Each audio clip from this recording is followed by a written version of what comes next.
Épisode 5, éclaté au sol.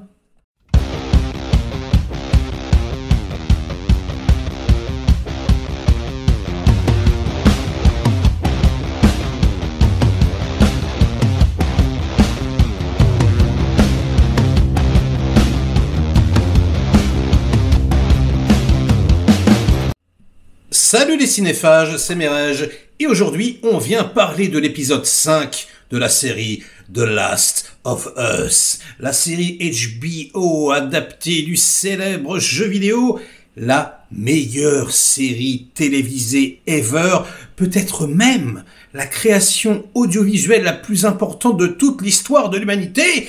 9,5 sur IMDb cet épisode 5, au moment où en tout cas j'enregistre cette critique.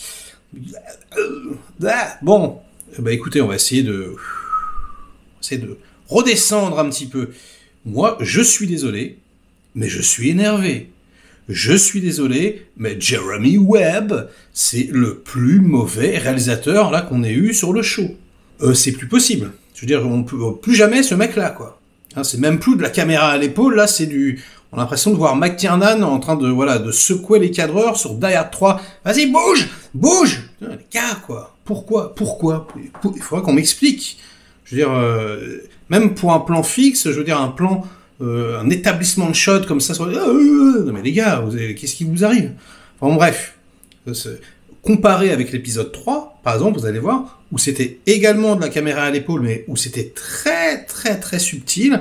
On avait même l'impression que c'était fixe, parfois. Merci, quoi. Merci, mais non, le vomi ne passera pas par moi. En plus, c'est extrêmement mal monté. Et alors, surtout, c'est extrêmement mal spatialisé, mais t'as mal à la tête. Et alors, je suis furax, parce que on avait des promesses, depuis les trailers, évidemment, qu'on allait avoir donc des claqueurs, des grosses bébêtes. Vous vous rappelez, la semaine dernière, je gueulais sur tout le monde, je disais, bon... ça manque d'action, etc. Quand est-ce qu'ils arrivent, les claqueurs? Eh ben, ça y est, ils sont arrivés. Ils sont arrivés. Donc, on a cette fameuse scène-là, avec le camion qui s'engouffre. Alors, le set est plutôt joli, je veux dire, la direction artistique, avec l'immeuble en flammes, etc. T'as tous les claqueurs qui sortent du trou. Et puis, à la fin, t'as la grosse bébête, le gros colosse, qui est toute cheap. Mais qui est toute cheap, encore une fois, on dirait la chose dans la première version des 4 Fantastiques. Je suis désolé de le dire. Et tout ce qui est gore, décapitation, etc., c'est fait hors champ, ou alors c'est fait de très loin. Mais rejouez au jeu, les mecs. Mais rejouez au jeu. Mais c'était gore, le jeu. Mais je veux dire, les décapitations, on les avait devant nous en énorme, avec du sang partout. Bon, bref. Pourquoi pas faire un truc moins violent?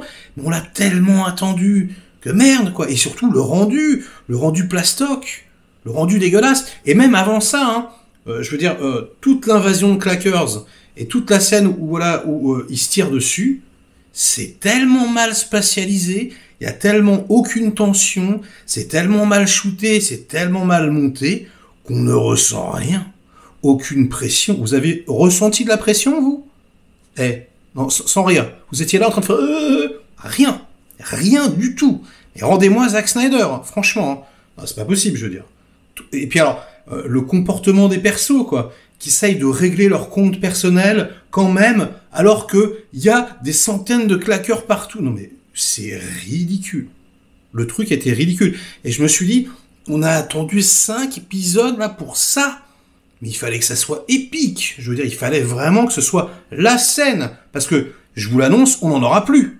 Là, c'est clair que vu, en plus on sait ce qui se passe dans l'histoire, vu ce qu'il y a encore à raconter, là c'était la scène, le climax des claqueurs. C'est dead. Ah non, ils se foutent de nous. Franchement, c'est pas possible.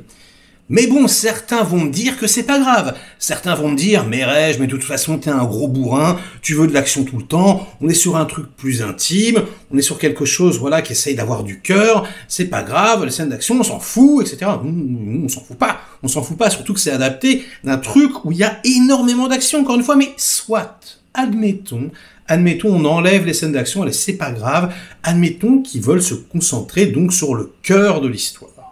Eh bien moi je trouve qu'il y a aussi un énorme problème à ce niveau-là. On va prendre Henry et Sam. Dans le jeu, on passe des heures avec eux, hein, ces personnages. On apprend à les aimer, etc. Ça dure longtemps, encore une fois.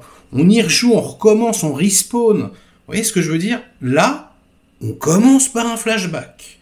Pendant ce temps-là, on ne voit pas le cœur de la série, hein, c'est-à-dire Ellie et Joel. On aimerait se concentrer sur Ellie et Joel et voir la relation entre les deux, justement, se construire. Mais non, ils préfèrent enlever des voiles, comme ça, sur l'univers, étendre un petit peu ce qu'on n'avait pas vu dans le jeu, mais sauf qu'au final, ça sert à quoi? Donc on te les présente, et puis à la fin, eh ben, ils se font canner. Et comme c'est une mécanique, apparemment, dans ce show-là, ben, au bout d'un moment, on s'en fout, voilà, je sais pas, moi je me mets à la place du spectateur lambda, il va commencer, il est capable de jouer au jeu, il va commencer à avoir la puce à l'oreille, quoi. À chaque fois qu'on voit un perso, bon bah ils se font canner.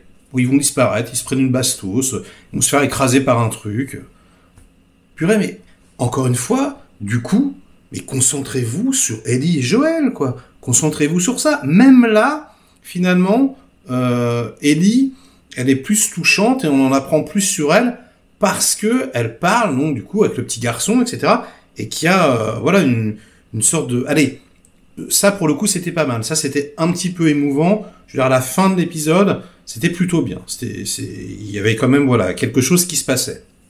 Mais au final, entre Ellie et Joel, hormis la scène du snipe, là, mais ça n'avance pas. Je veux dire, leur relation entre les deux n'avance pas, pour moi. Et tout ça, pour ça, au niveau de l'action, tout ça, pour du cheap à la 4 fantastique, ah non, moi, je suis désolé, je suis vénère. Limite, j'ai préféré celui de la semaine d'avant. Parce que là, j'avais des expectations, ouais, j'attendais des trucs. Merde, quoi. Donc je suis désolé, je pense que c'est à cause donc, de Jeremy Webb, hein, le réalisateur qui est vraiment pas bon, qui est vraiment pas doué. Vas-y, barre-toi de là, et ça y est, hein, il en refera plus, mais heureusement, quoi. Allez. Donc épisode 6, mettez la gomme. Il reste plus beaucoup d'épisodes, hein.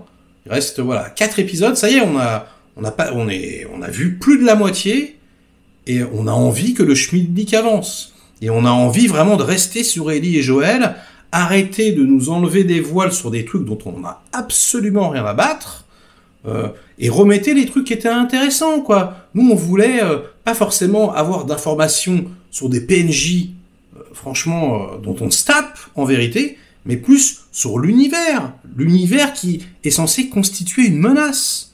Non, il n'y a pas de claqueurs, ils sont sous terre. Vous foutez de nous, quoi. Ils sont sous terre, les claqueurs. C'est quoi cette histoire? Enfin bref. Et puis, encore une fois, hein, voilà, l'exécution des mecs. Oui, la nana, elle vient, puis elle leur fait, oui, franchement, vous avez trahi, tout ça pour des pommes, tout ça. Les mecs sont énormes. Ils ont trahi, mais ils bouffent comme... Ils ont rien trahi. Ils sont énormes, et elle aussi, ils bouffent comme 15. Arrêtez. Ça n'a aucun sens. Et il y a plein de trucs qui n'ont pas de sens, hein. Je repensais, par exemple, à l'histoire de la farine, hein. Oui, ça arrivait par la farine, c'était dans les aliments, bon, pourquoi pas. Donc voilà, ils mangent, ils se contaminent tous, sauf que qu'est-ce qu'ils bouffent depuis des années? Hein, ils bouffent des boîtes de conserve, des trucs, avec la même farine, potentiellement dangereuse, donc, dont on parlait. Ou alors il y a un truc que j'ai pas compris, donc du coup les mecs se recontaminent, pourquoi ils se recontaminent? Enfin, il y a un truc qui tient pas debout là-dedans, je sais pas. Dites-moi si je raconte n'importe quoi, ou j'ai pas compris un truc avec cette farine, ou alors c'est pas ça, ou alors c'était juste une théorie.